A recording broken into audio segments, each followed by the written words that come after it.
Right, Ralph. Okay. So, in here, so now you need to know. So in here, I've got eight of these in series, 3.2 volt cells, and they make up like a 24 volt system, which is about, you can go up to about 28 volts, 28.2 volts, highest voltage, right? I've got this device here, cuts out the negative, so we can't charge or discharge if there's a problem with any one of them cells, and it's clever. It's an app on my phone and everything. It's all clever. Expensive 50 quid item, right? Now I want to make another pack. I've got some spare ones of these cells here. I've got 4 spares, so I bought 4 more cells. Can't get these second-hand cells anymore, so I bought another 4 normal, not for the another 4 3.2 volt cells, right? So then she's trying to steal food. So what you do, you get them, right, and you have to equalise them all out. All the negatives on one side, all the positives on the other side. And then what you do then is I charge them with this very, not pretty expensive, 50 quid or something, was it, or more, 50, 60 quid, power supply, right? So it's great because you can charge any battery you want, you know what I mean, at any ampage you want, high, low, slowly, you know, that kind of stuff. So it's on, and I've set that so it's charging at 3.447. It's supposed to charge at 3.47 volts, because these are all different voltages. All these are the same. They're like 3.3, right? But all these came, and disappointingly, they came all different voltages. Normally they come and they've done what I've done in their shop somewhere, wherever they're selling them from, and you get them all the same. Unfortunately, it's the first time I've ever seen it that they're all different. So I've had to equalise them all out, and then what I'm doing is charging from an opposite side. So this is one of my charge leads off the charger part negative. The other one's at the other side, as you can see there.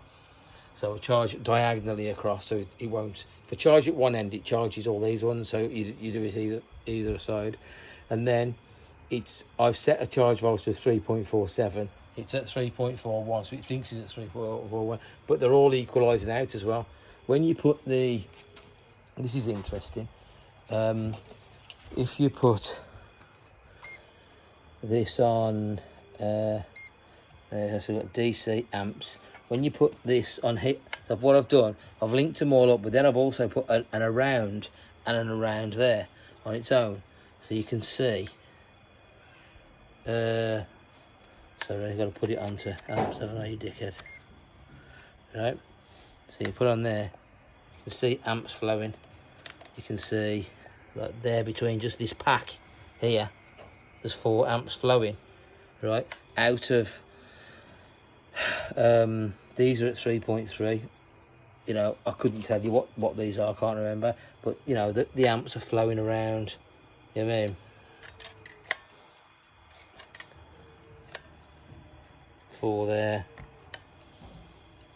2 point whatever, however that works, you know what I mean? So you'd hope at some point you just leave it, they'll all equalise out, and because the charger's charging, whatever they settle down to, and then the charger will charge up to a certain. But the thing is, what I've done, I've gone onto the app and I've looked at all my cells inside that box there are all at 3.47 something, you know what I mean? So I will then be able, and the idea is that I will take a wire off this, I'll separate them all, and I'll take a flying lead off this part of the neck of here, take those 2 wires up and join them onto one cell there, and make one cell into a 200 amp cell. It'll have, each cell will have a partner, each one of these. Yeah, so I'll just join. I've seen it. It's called a double cell group. You can have a triple cell group, right? So I've seen them where they've had 5 of these cells all next to each other. Not pos neg, pos. Join them all together. So it's 5. These are 100 amp cell. So 500 amps. And then what they do, they join that to a similar one next, an exact same one the next to it. So you have a 500 amp cell, a 500 amp cell, a 500 amp cell, but then turned, so it's a pos. So this has got pos, and then the next one's neg. So and you have a massive power wall. So you've got it's a 500 amps. 500 amps at 24 volts, not just 100 amps at 24 like what I've got in that box. So I'll have 200 amps. But you think, well, why would you do that? Why wouldn't you just join them all together, pos neg, and have these sims? Because I'd have to buy I would have to buy another BMS, which I could buy. I don't have to buy a fancy one, right? And I'd also have to buy one of these things called a flying capacitor, right? Because what this flying capacitor does, see all these wires here, they go to each cell, right? Which it will be each cell group, but at the moment it's each cell. See all these wires going around, right? They go onto, like here, there's a red that's coming off of this red. And what that does, if one cell, when it's charging or discharging, if one cell is different to any others, if it's discharging, higher cells will discharge into the cell that's the lowest. And if it's charging up, let's say I'm charging off of my 29.2 volt bike charger, or off of solar cells, which I'm not doing anymore. It's waste of time, really. And then if it was charging, and let's say, for instance, this cell was higher than all the other ones and getting to the critical point where the BMS would go, oh, that cell's too high, I have to shut everything down. What happens is that one discharges into all the other cells that are lower. You know what I mean? It's a very, very clever device, and it works. Because these cells, when I first got them, and I put them all on, without that, it would keep tripping this BMS, right? But now it doesn't. I've never had any problems. And her father also bought 4 cells around a 12 volt system. He's kept tripping out in the middle of the night all the time. Just when he got to the end of into the morning with his fan on, sleeping out on the farm, it would trip. So what I did, I went and bought a 12 volt version of that. Never had a problem since. They have lights on all the time and everything, you know. Brilliant. So yeah, that's the situation now, right? So eventually, so what's going to happen is, and then this here, just to add in, because it might be of interest, this is a 28 volt. You know, your charge is up to 28.2 volts, and you charge this up to 29.2 volts, which is what the charger is. I've got one charger. It charges everything up to 29.2 volts.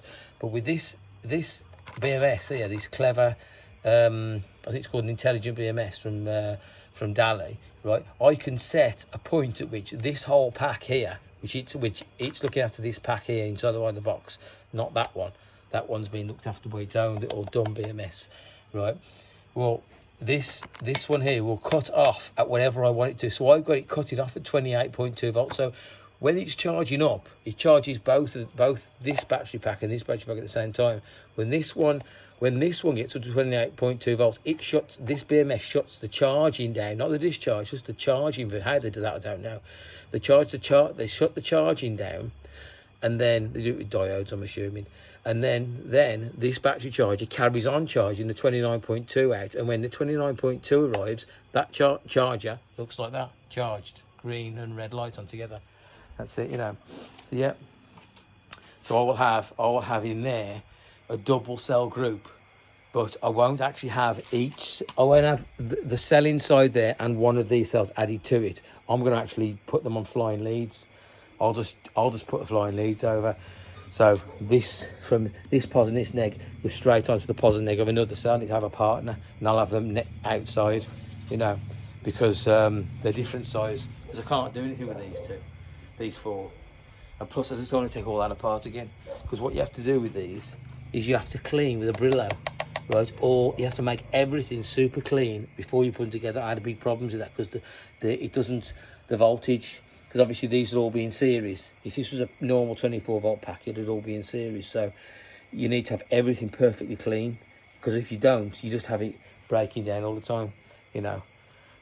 Mind you, to be fair, I was doing all that. I cleaned everything and put everything together when I was having problems all the time with it tripping out on, you know, one cell being a problem or something. But mind you, then I fitted that and it solved everything. You can see it when you look on the BMS on the app on there, you can see one cell going high, and then as it starts to go high, this starts discharging to all the, so you can see it working. Brilliant. So, you know, I don't know, maybe being as clean as I was cleaning, because all these connections, or where these buzz bars join, they're all super clean underneath, you know, and wherever you clean them with with a Scotch pad, something like that. Yeah. Anyway, that's what's going on, right? So eventually what I'm looking for is for that ampage to drop down to nothing, and then when the ampage 1.697 amps goes down to 0, that 3.4 will go up to 3.47, not 3.41. You know what I mean? So we'll see.